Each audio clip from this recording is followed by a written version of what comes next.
525,600 minutes, 525,000 moments so dear.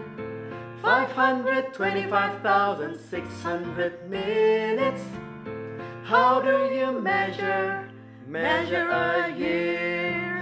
In daylights, in sunsets, in midnights, in cups of coffee, in inches, in miles, in laughter, in strife.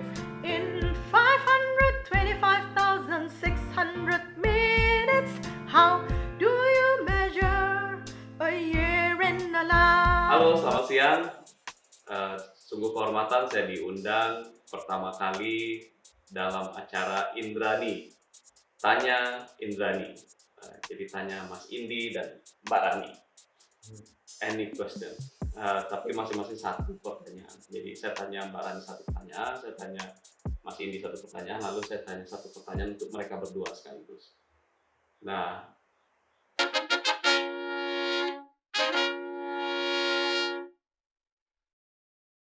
pertanyaan pertama untuk Mbak Rani adalah, Mbak Rani ini kan bekerja di bank. Saya sudah persiapkan dari seminggu yang lalu. Pekerjaannya di bank, dan bank adalah institusi kapitalisme yang menopang kapitalisme. Nah, saya ingin tahu, apa sih perspektif Mbak Rani tentang kapitalisme sebagai seseorang yang bekerja di bank dan bank pembangunan lagi kan?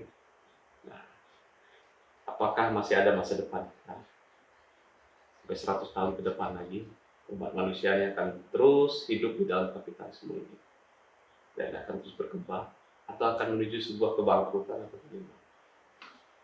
Kapitalisme itu kalau dari sudut pandang saya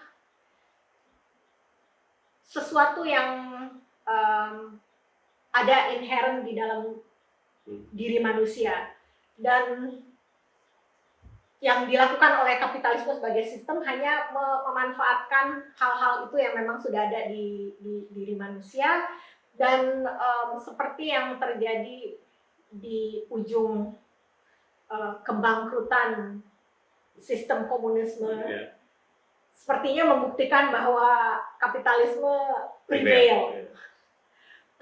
Tetapi menurut saya juga ada batas terhadap kapitalisme itu sendiri, karena bumi ini sebagai sebuah planet atau tempat di mana kita hidup itu ada batasnya.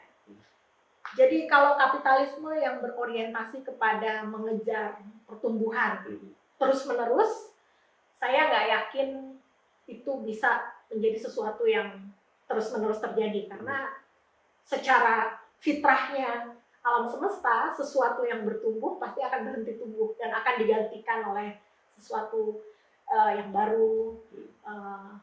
Seperti itu mungkin. Jadi apakah kapitalisme akan ada 100 tahun lagi? Aku rasa sih mungkin dia akan bertransformasi dengan relevansi yang terjadi pada masa itu, dengan pengetahuan yang sudah lebih maju, karena yang mendasari semua itu kan sebenarnya survivability dari manusia itu sendiri dong. Bagaimana manusia akan melakukan reinterpretasi terhadap berbagai faktor yang relevan buat mereka. Kapitalisme akan mungkin direinterpretasi, dan seperti halnya pendulum, perlu untuk mencapai satu titik ekstrim sebelum dia berbalik ke mencapai ke keseimbangan yang baru. Jadi mungkin seperti itu, nggak tahu menjawab pertanyaan Mas Arfi apa enggak.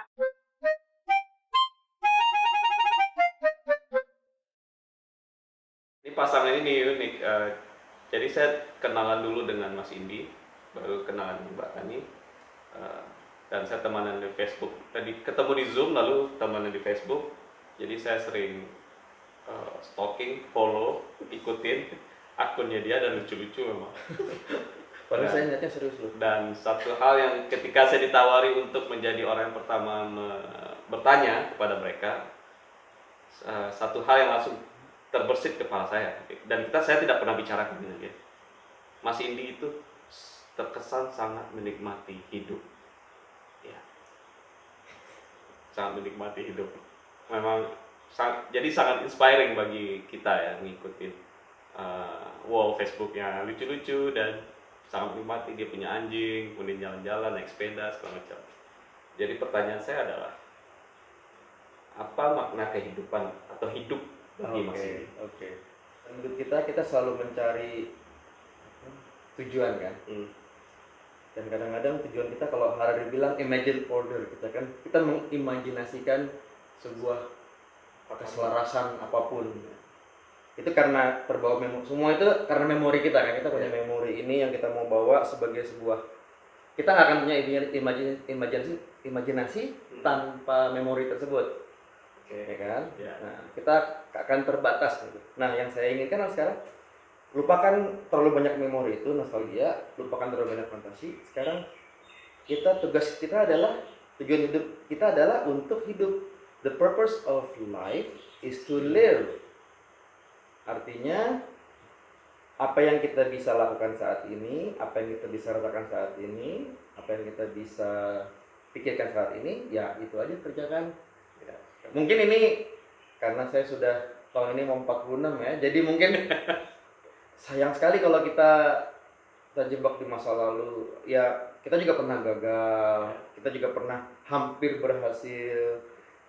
Tapi keberhasilan kan sebenarnya kan itu semua kita yang mendefinisikan. Jadi kalau mungkin Afing lihat saya menikmati hidup, ternyata karena saya punya roommate yang sangat suportif, menikmati hidup juga gitu. Dan mengajarkan saya menikmati hidup. Kayak dulu saya nggak makan jengkol, akhirnya disuruh makan jengkol, ternyata nikmat sekali. Dulu saya nggak suka makan durian, sekarang bisa makan dulu kok. Tapi dia cuma suka durian mahal. Saya mengalami kisah yang sama ya. Kok saya mengalami yang sama ya? Maksudnya? Nah, pasangan saya juga dulunya tidak makan jengkol, dulunya tidak makan durian. Sekarang menikmati. Jadi itulah mungkin kehidupan kita jadi lebih baik karena kita bisa menemukan apa adanya dalam sebuah. Bukannya berarti kita jadi pesimis gitu ya, tapi kualitas hidup itu adalah bukan mengenai apa yang kita miliki, tapi apa yang kita lakukan. It's about doing, right? Kita ada alat musik, kita ada buku, semua itu nggak ada gunanya kalau nggak dipakai, gitu. Ada yang orang nanya sama saya, sepeda apa sih yang bagus? Buat saya jawabnya sepeda yang dipakai, ya kan? Mau sepeda mahal, sepeda murah, tapi kalau nggak dipakai, ya nggak ada nilainya, gitu kan? Jadi cara paling bagus adalah juga dengan apa yang kita miliki kita berbagi, gitu. Nggak ada gunanya dipakai sendiri karena itu nggak ada. Kenikmatannya adalah ngundang teman-teman ke sini makan gitu, ngundang teman-teman ke sini main musik, dan itu juga kita coba tunjukkan pada anak-anak kita, dan kita juga bilang silahkan.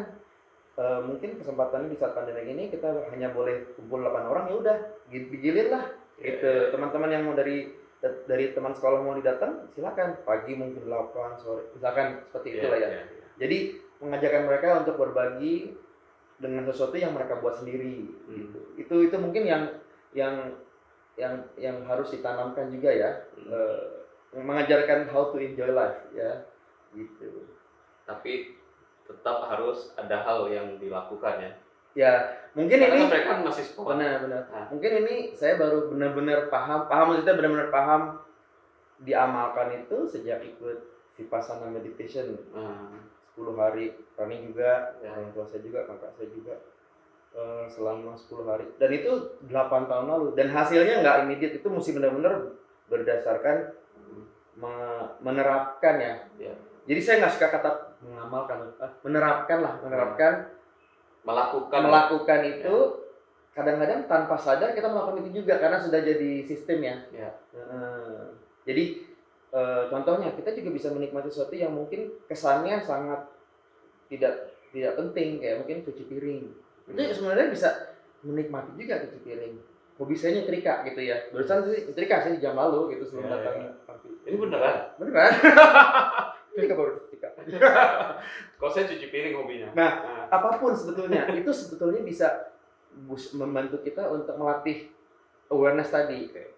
Apapun yang kita lakukan di saat ini, coba naik sepeda, gitu ya, itu juga jalan kaki atau jalan sama anjing kita. Nah, yang sekarang saya lagi pelajari adalah bagaimana bisa menjadi pendengar yang baik. Nah itu tuh biasanya laki-laki kita kelemahannya di situ ya. Iya. Emang kamu bukan pendengar yang baik? Tidak cukup baik saya rasa untuk dibanding para wanita-wanita yang lebih secara Apalagi alami. saya ya. Tapi kira-kira gitu menjawab, Iya. menikmati apapun lah. Maksudnya menurut saya sih Karena kita hidup di sekarang ya, masa sekarang. betul. Sebenarnya Bukan ada yang masa bilang, lalu. saya lagi baca buku Bill Bryson, Ya. we don't live in present moment. Kita hidup di 5 detik yang lalu. Karena Oke. butuh 0,5 detik yang lalu. Karena sensus kita itu baru proses ke otak 0,5 detik. Jadi kita nggak pernah benar-benar, Hidup di present. nggak pernah. Oke. Little bit of the past, 0,5 detik. Itu secara teori ya. Ya. Tapi kita harus mencoba itu terus supaya konsisten lah. Dan masa lampaunya itu kalau bisa maksimum 0,5 detik gitu. Ya. Karena kalau kembali menikmati atau tidak sebenarnya kan masalah bukannya berarti saya nggak pernah sedih, Iya. nggak pernah takut. Nah, cuman jangan sampai rasa sedih atau rasa kecewa itu menjadi hatred, gitu, jadi rasa benci atau avoidance, ya kan? Jangan juga sampai rasa senangnya berlebihan jadi sampai addiction, ya kan? Nah itu artinya kita mesti tahu bahwa kalau kita senang sesuatu, misalkan makan sate padang gitu hari ini ya udah enak. Bukannya berarti aku mau tiap hari, enggak. Atau misalkan agak gosong, bukan I hate this gitu. Ini kok pahit banget sih gara-gara gosong. Jangan, oke, lain kali supaya satenya nggak gosong gimana ya? Gitu. Jadi lebih mikir. Tapi gini, tiap orang punya trauma masa lalu. Ya. Bagaimana menjalani masa kini? Ikutlah Vipassana selama 10 hari.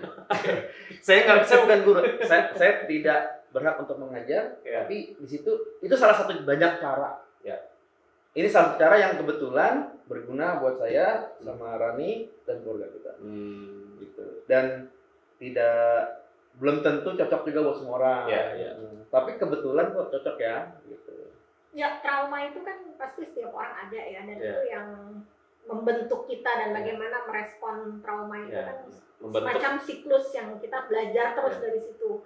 Dan banyak orang yang gagal untuk memutus siklus itu kan, ketika hidup di masa kini. Iya, dan Vipassana tuh cuma mengajari kita untuk acknowledge kalau itu ada dan bagaimana menyikapi itu secara lebih lebih praktis sebenarnya. Ada yang namanya praktis, berguna apa enggak? Ya, ada yang namanya equanimity. Jadi semua itu jangan kita nilai. Kita boleh memberikan judgment, tapi jangan menghakimi. Jadi gimana ya? You can value. You can put bisa address buat ini menyenangkan atau tidak menyenangkan. Itu aja. Tapi jangan dibawa sampai ini menyenangkan dan saya mau lagi. Atau ini tidak menyenangkan saya benci. Nah, kebahagiaan itu sebenarnya di situ. Yang namanya mungkin kalau saya bilang namanya surga, kebahagiaan itu adalah di mana kita bisa hidup di ombak naik, ombak turun. Jangan sampai itu ombaknya sampai jadi riak yang tinggi. Jangan sampai terlalu dalam juga.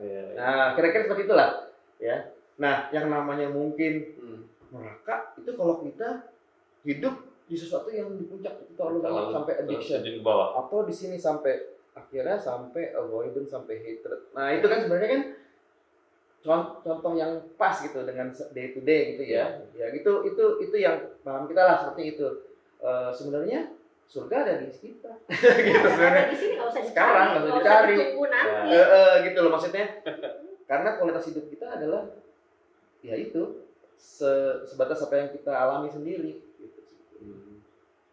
Sorry, saya nggak bisa bawa karena kita hidup di 0,5 detik tadi. Iya, 0,5 detik.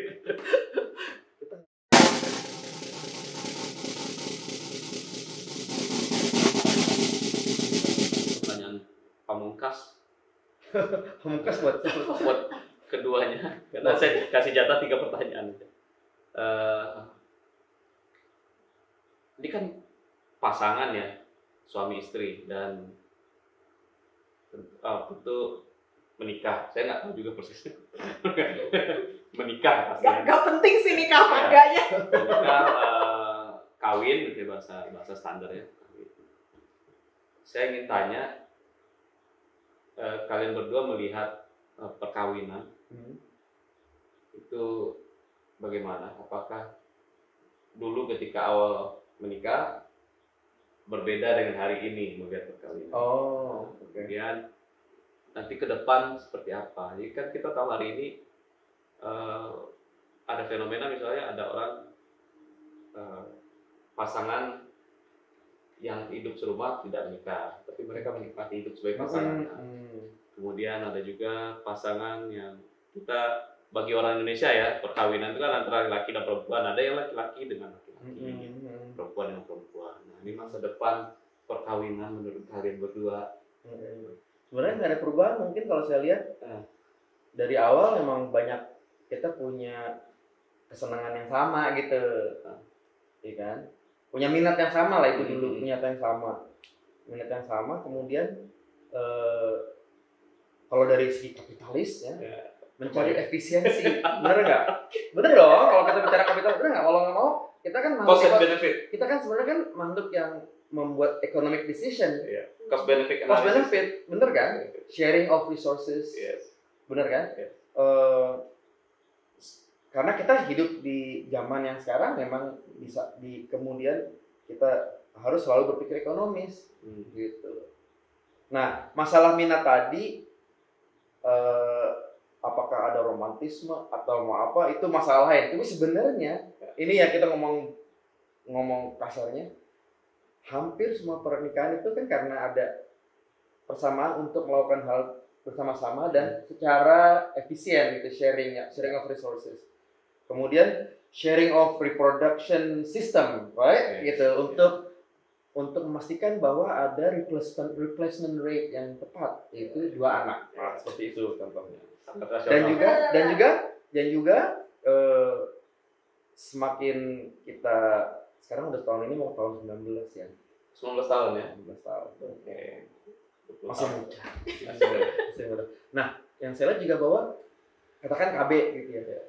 Udah nggak boleh tuh kita mikir KB tanggung jawabnya wanita aja, tanggung jawab laki-laki juga, gitu. Bahwa itu adalah suatu hal yang bisa membantu ekonomi dunia juga dari segi keberlanjutan, ya kan? Replacement itu cukup. Kembali ke isu pertama tadi ya, kapitalisme tadi. Iya, kalau boleh gitu. Enggak, tanpa kita sadar, sebetulnya kita tuh we make economic decisions every day, ya kan? Gitu. Mungkin kalau Rani jawabannya akan lebih filosofis. Enggak sih. Atau lebih aku mau nanya malah, emang efisiensi gennya apa dari perkawinan kita? Kamu ngomongin mengenai, kamu dapat efisiensi gen apa dari aku? Efisiensi gen? Kalau percayalah bahwa kalau ada anak kita pintar, itu adalah kepintarannya. Jadi saya ingin melengkapi kekurangan itu gitu loh, ya kan? Saya cuma bisa 2 bahasa Inggris, bahasa Indonesia. Coba Rani bisa cerita.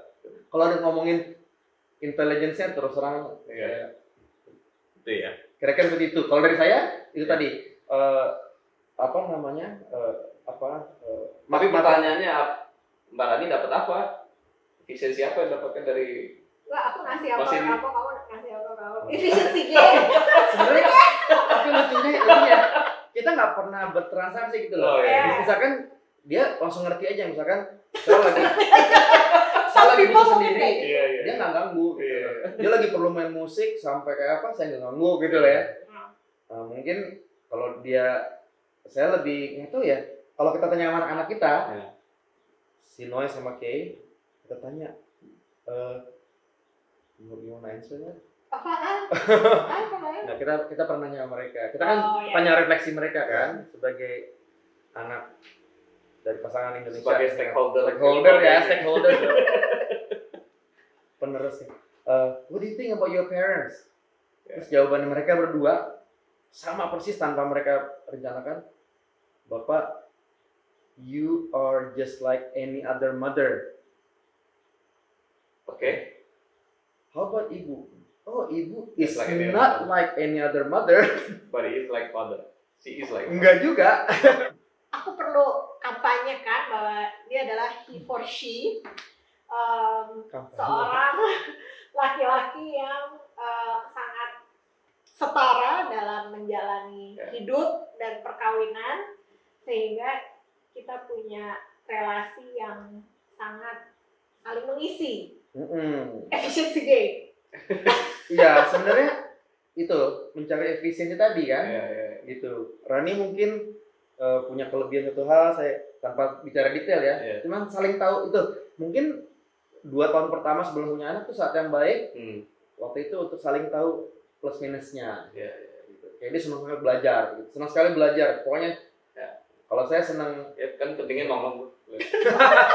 Oh ini lebih gampang lagi. Iya. Senang belajar kok. senang belajar. Tapi juga memang Jangan dianggap itu kebenaran ya. ya saya rasa itu ya nggak ada yang jelimet sih, maksudnya kita nggak ada filosofi apa, cuman yang jelas saling tahu kelebihan sama lain dan saling komplement ya, melengkapi ya, komplementari untuk mencapai cost benefit tadi. Tapi lucunya ini bukan masalah transaksional, bukan masalah transaksi loh. Itu otomatis yang kita sudah saling tahu lah bahwa oke, kita harus melakukan ini secara kita berdua kebetulan senang berencana, planning. Ya. Saya tahu lah 6 bulan lagi saya mau ngapain, saya tahu. Ya untuk diketahui ya, satu MBA, satu lagi adalah Master Planning Design. Jadi agak mirip. Nah, baik, Mbak Rani belum jawab. Sama. Ayo. Apa sih pertanyaannya? Perkawinan. Iya. Oke. Perkawinan kan sebenarnya institusi yang didefine oleh masyarakat kan. Iya. Buat kita sih itu nggak penting menurut kita. Hubungan kita adalah komitmen antara kita berdua. Itu masalah masyarakat itu melihat kita menikah apa enggak. Ya ujung-ujungnya kita menjalani formalitas itu biar nggak ribet aja, karena kita kan efficiency gain by having that status. Tapi akarnya adalah kita sama-sama punya mutual respect, kita sama-sama punya rasa sayang, kita sama-sama punya kesenangan yang sama, sehingga kita berkomitmen 19 tahun yang lalu buat even before our actual wedding day ya. Hari perkawinannya nggak penting, tapi bahwa kita sepakat kita pengen berkomitmen sama-sama, hidup bersama. Kayaknya hidup bersama asik. Sebenarnya objeknya adalah kayaknya asik nih. Mencari asik aja gitu loh. Iya. Dan sampai sekarang masih asik kan? Asik. Mudah-mudahan. Amin. Ya harus asik lah. Maksudnya kalau ujung-ujungnya ada orang pernikahan terus nggak asik, ya udah bubarin aja, nggak salah juga gitu. Jangan, bukan berarti harus semuanya sempurna dari A sampai Z, karena kan masalah cocok-cocokan ya. Sama juga bukan hanya cuma ini, tapi juga karena jangan terjebak di masa lalu tadi ya. Iya, memori gitu loh maksudnya. Maksimum 0,5 detik. benar. Kayak ya tiap orang perlu teman hidup sepertinya ya. Itu hukum alam. Masalah teman hidupnya mau bentuknya kayak apa ya masing-masing orang gitu. Gaib bisa gaib. Ada yang kurang gaib. Ya yang penting nggak ngerugiin orang lain. Oh ya, aku juga mau bilang bahwa dalam perkawinan itu juga selain ada komitmen itu, yang aku rasa kita saling membangun satu sama lain gitu loh. Challenge juga ya. Ya challenge juga, cuman kayak yang you make me a better person, I make you a better person, so both of us become better together. Gitu nggak sih? Iya. Jadi ada tetap 2 orang yang berbeda ya. Oh iya. Tapi tetap menjadi lebih baik. Atau mungkin gini, di awalnya mungkin nggak gini loh. Ada beberapa hal yang mungkin kita dari awal sama-sama senang, kayak arsitektur atau apa gitu ya, atau outdoor activities. Tapi ada beberapa hal yang saya nggak langsung suka. Contoh, dia suka balet dari kecil. Akhirnya sampai anak kita juga senang balet.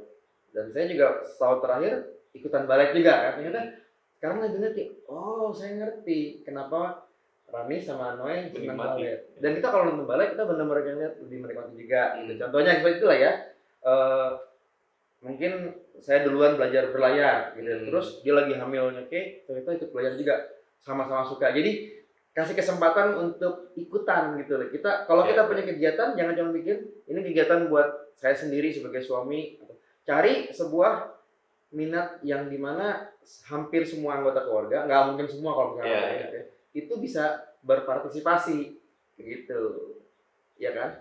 Mungkin dulu saya suka golf, cuma dia nggak golf, ya udah saya berhenti golf gitu. Itu and Aku that's nggak true, pernah and I nyuruh did dia gitu kan. Aku nggak pernah nyuruh kamu berhenti golf. Enggak, Tapi cuma maksudnya. Sampai sekarang nggak suka nyetrika sih. Itu susah tuh. Tapi itu kan bukan. Itu dilarang juga, kamu ngelarang Nggak untuk boleh. nyetrika juga karena setrika itu Oh jelek. gitu ya. Boleh. Ya bagaimanapun strength dia Saya sebenarnya mau nyetrika. nyetrika tapi melipat bajunya jadi problem. Jadi saya berantakan. Jadi akhirnya saya percayakan pada Betul. pasangan. Efficiency gain. Efisiensi. Division of labor. Ya.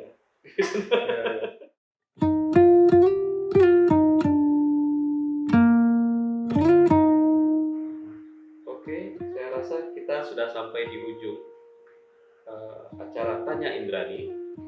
Terima kasih saya telah diberi kesempatan pertama untuk bertanya pada kepada pasangan ini, dan sangat inspiratif ya. Selain lucu juga keluarganya. Komentar di mana komentar? Saya komentar. Komentar di Oh, di bawah bawah, ada ya, komen. Nanti ada akan ditulis, ada kolom komentar di bawah, bisa kirimkan. Sekian saja, sampai jumpa lagi di edisi Tanya Indrani berikutnya, tapi penanyanya berbeda, bukan saya. Terima kasih, Terima sampai kasih, jumpa. Arfi. Terima kasih Arfi. Ada Maya di situ juga. Sayang. It's time now to sing out, so the story never ends. Let's celebrate, remember a year in the life of friends. Remember now.